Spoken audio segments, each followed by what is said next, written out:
Evening folks, this is BestInSlot with your next dose of Jurassic World Evolution news, as today we got a look at feature focus number 2. Last week was a big one. We learned about terrain tools and rock placement and, very excitingly, and a bunch of other stuff. This week is a little bit more low-key and is focused on general improvements to our park building. Now it is worth keeping in mind both of these updates plus whatever we find out in feature focus 3 next week is coming as part of a free update to absolutely everybody in the summer. We may also get some DLC or something. I think we will. Lots of people are suspecting that, but this is all part of the free update. So, feature focus number 2. The first thing being introduced is a widely requested feature. I was talking about this really recently in my playthrough, the addition of Gyrosphere gates. I'm just going to read out how they describe the system here. It's a little bit long. We know that many of you enjoy letting your guests experience enclosures using the gyrospheres, but want a little bit more freedom in how you use them. With the summer update, we're adding new gate features that allow you to expand your gyrosphere tours through multiple enclosures! Here's how it works. A gate highlight automatically appears when a section of gyrosphere track would go through a fence. You'll see a ghost gate, similar to when placing ranger gates, that will let you position it anywhere along the fence. Once placed, the gate will remain closed until a gyrosphere approaches, and only then will it open to let the gyrosphere through. There's always a no-through road for dinosaurs though, no matter their size.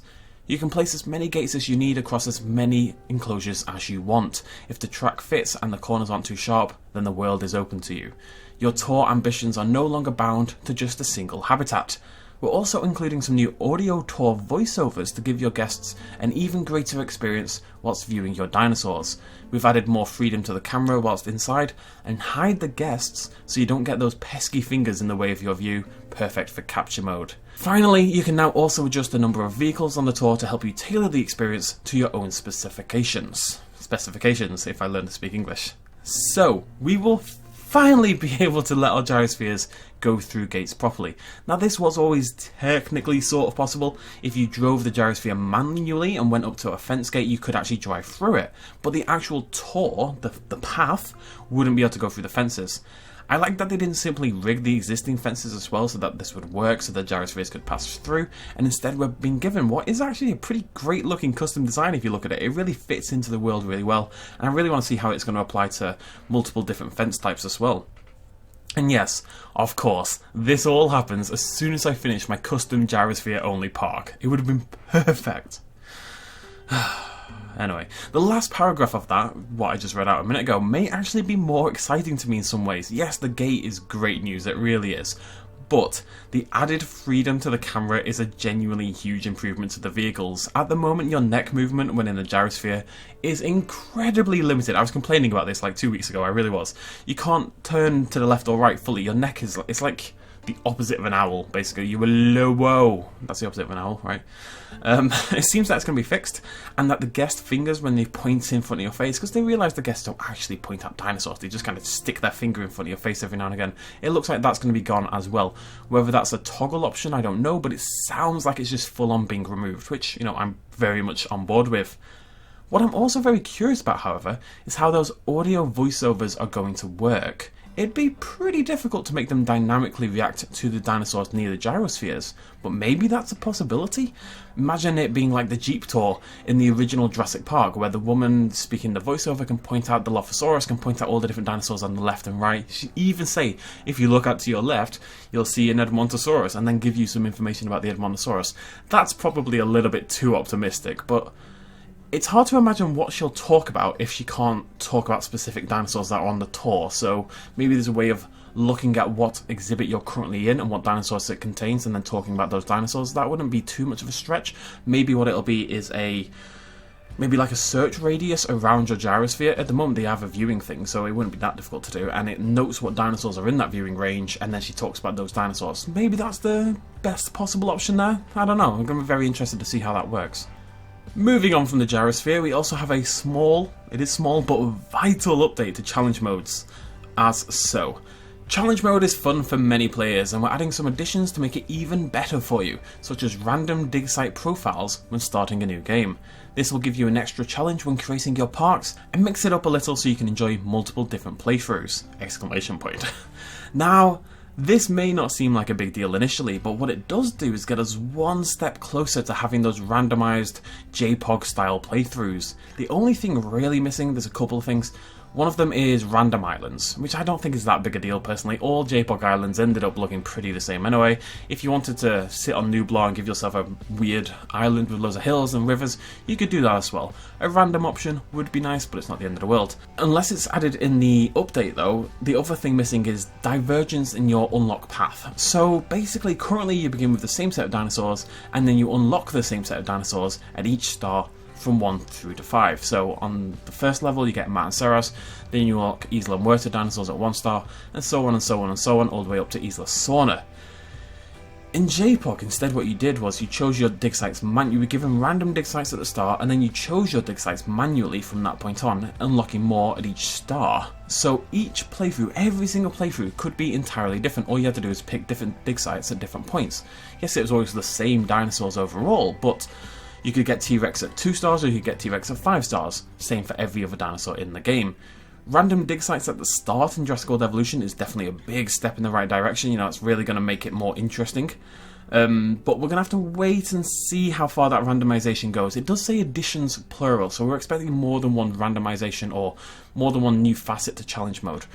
But a way to make each playthrough random would be a big deal. Challenge mode right now is in desperate need of randomization. At the moment you start the same park the same way. You build the exact same park the exact same way with the exact same dinosaurs because some dinosaurs are better for challenge mode, so why would you diverge from that on a mode that is quite difficult?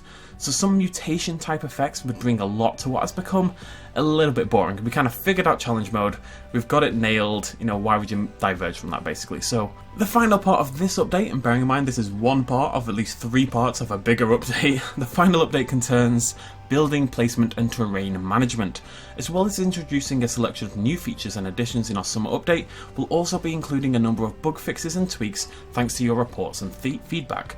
Some of these fixes will directly improve placement of buildings with a new tooltip to show issues caused by already placed buildings I should say, specific messages when a building is obstructed by water, allowing smaller movements when rotating a building during placement, which is actually quite a big deal, the rotation is too heavy at the moment, and more. All of these will be listed in the update notes when the summer update is available.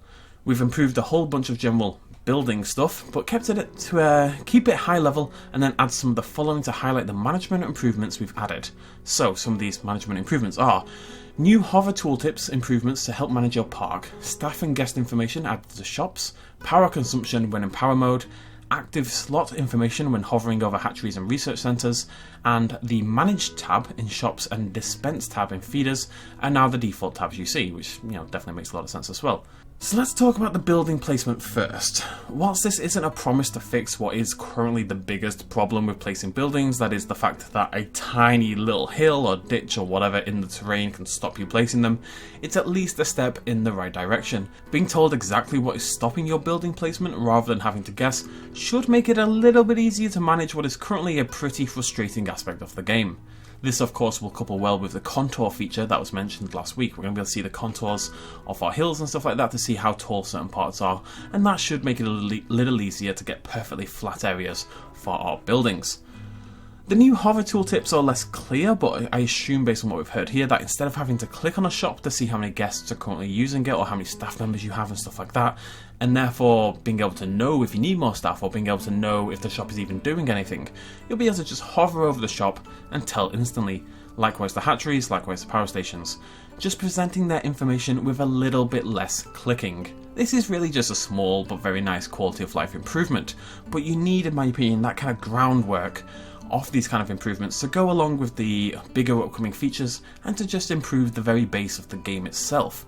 It seems there's more to come on this aspect along with the challenge mode updates, so we'll have to wait for the proper patch notes or some gameplay to find out exactly what has changed, but I do like that Frontier is tackling both the big issues, terrain tools, gyrosphere gates, blah blah blah, and the smaller issues which most people wouldn't have even thought of. Really, I didn't consider this before, but it definitely helps out a little bit. Now all they need to do is make P on PC open the bloody path tool, okay?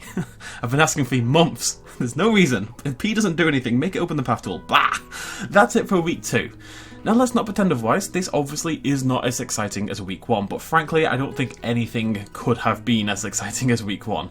This is really more of the general small update you'd expect along with the terrain tools, but the great looking Gyrosphere gates and the potential JPOG-esque challenge mode is genuinely exciting news, if you can look at it individually and without the glare from last week shining down over it. We've still as well got one more feature focus to go, and since this week addressed bug fixes and these more general improvements, I'm going to hold out hope that we'll do something nice and sizable next Tuesday. Until then, if you found this video helpful, please consider throwing me a like and a subscription, hit that little bell ding-a-ling thingamajiggy, and let me know what you think of the free update so far down below. And I'll see you lovely folks next time. Cheers much love as always, bye bye. Just one quick little extra thing before we go, folks. This is again the image of the Gyrosphere, blown up a little bit. It is a little bit low quality on the Frontier website, I'm afraid. Somebody on Reddit, a Reddit user called Doldhoff, D-O-L-D-H-O-V, pointed this out on the sub, and I just wanted to bring this in at the end of the video. This is like in addition to what I'd already scripted and stuff. Look over here. Wow. Look in this circle bit. I'll point out to it. There you go. God, I somehow missed with the manually drawn. Look there, right? What does that look like to you guys? This thing here, this thing right here. We're just gonna get rid of the red. We're gonna get rid of the red. You can tell this bit's unscripted. we're gonna blow that up a little bit. Okay, that's probably too much. This obviously those two lines there are from these are from the Gyrosphere, the gate. But that right there is a rectangular object sitting in the water. Now, I don't want to say it's a log. We've all experienced the log gate with the Dilophosaurus before the game actually came out. So I'm not saying that's what it is. What this could well be is, last week it was mentioned that there's several different rocks we're going to be able to bring into the game, 6 different ones, all different sizes and shapes, and this could well just be a rock formation. It could be a circular rock that we can put in our parks. That could definitely be the case. But it sort of looks like a log. It sort of looks like a log. I just thought it was worth pointing out. I don't want to say anything else on it because we've been through Log Gate once. I don't want to go through it again. I'm just saying it looks like a log. It could be a rock formation or it could be a log. I think it looks like a log. But why would they not mention the log last week? It's the only thing I'm curious about. Unless their intention is to hold some stuff back for, you know, when the summer update is actually coming out, so they don't give us all the information right away. We'll have to wait and see. It's probably a rock formation, but it could be a log. That's all I want to say. Thank you, cheers, bye. Hey folks, thanks for watching. If you enjoyed this video or you want to help support me a little bit more, you can do so at patreon.com/bestinslot. There's a link in the description down below. Every little really does help in times like these, but it's not at all expected, and by just watching the video you've already helped me out massively, and it makes you a pretty cool person, so well done you. Thanks for joining me either way, I'll see you next time.